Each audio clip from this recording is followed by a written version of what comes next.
Assalamualaikum warahmatullahi wabarakatuh. Saya Imelda Ferawati, calon guru penggerak angkatan ke-6 dari SMP IT Anida Kota Lubuk Linggau, mencoba mempresentasikan pemikiran Ki Hajar Dewantara terkait dasar-dasar pendidikan.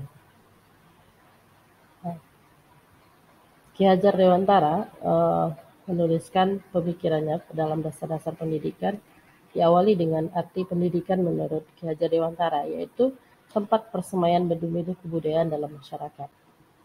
Nah, Ki Hajar Dewantara pun mengartikan pendidikan sebagai tuntunan dalam hidup tumbuhnya kodrat yang ada pada anak, agar mereka dapat mencapai keselamatan dan kebahagiaan yang setinggi-tingginya, baik sebagai manusia maupun sebagai anggota masyarakat. Ki Hajar Dewantara pun menegaskan bahwa pendidikan hanya tuntunan dalam hidup, karena tumbuhnya anak terletak di luar kendali kaum pendidik yang hanya bisa menuntun tumbuhnya kekuatan-kekuatan itu berupa kodrat untuk memperbaiki hidupnya. Timbul pertanyaan, apakah perlu tuntunan dalam pendidikan? Maka jawabannya sangat perlu menurut Ki Hajar Dewantara. Karena pendidikan berhubungan erat dengan kodrat alam dan kodrat zamannya setiap anak, agar anak semakin baik budi pekertinya. Kodrat alam yang terkait oleh anak seperti sifat, ya, seperti di mana tempat alam anak tempat bertinggal, di mana juga seperti pegunungan, perdesaan, perkotaan, itu akan mempengaruhi kodrat alam mereka. Begitu juga dengan kodrat zaman, ya, berkaitan dengan bentuk seperti cara belajar dan interaksi murid, itu bentuknya berbeda pada abad ke-21 dengan siswa yang berada di pertengahan ataupun di akhir abad 21.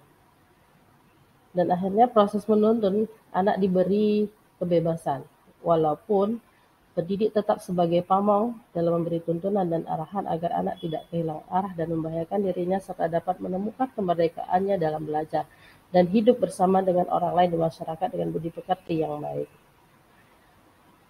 Ki Hajar Dewantara memberikan jiwa pendidikan nasional berupa budi pekerti, ing ngarsa song tulodo, ing madya mangun karsa tut uri handayani. Beliau menjelaskan bahwa di depan seorang pendidik harus memberi teladan, di tengah guru harus menciptakan prakarsa dan ide, dan dari belakang seorang guru harus memberikan dorongan dan arahan. Nah, strategi yang dilakukan di sekolah ada beberapa macam, bisa kami sampaikan. Seperti ketika di zaman COVID-19 kita tetap melaksanakan belajar dari rumah. Di tengah kegiatan di sekolah yang sudah tatap muka pun kita tetap menyambut dengan agenda The Save Palestine saat itu, bersama-sama menggalang dana. Begitu juga anak dilatih untuk bisa mengibarkan bendera secara baik dan benar, dan mereka pun diikut sertakan dalam perlombaan-perlombaan yang skala nasional, lokal maupun nasional, dan sudah meraih juara Pramuka Kota Lubuk Linggau saat itu. Nah, itulah implementasinya, ya. Anak-anak diberikan kemerdekaan dalam belajar. Dalam sistem among, anak dididik di sekolah sesuai dengan bakat dan minat. Pendidik sebagai Tut Uri Handayani berperan dalam menuntun, mengasuh, membimbing anak sesuai kodratnya, agar jiwanya merdeka lahir dan batin.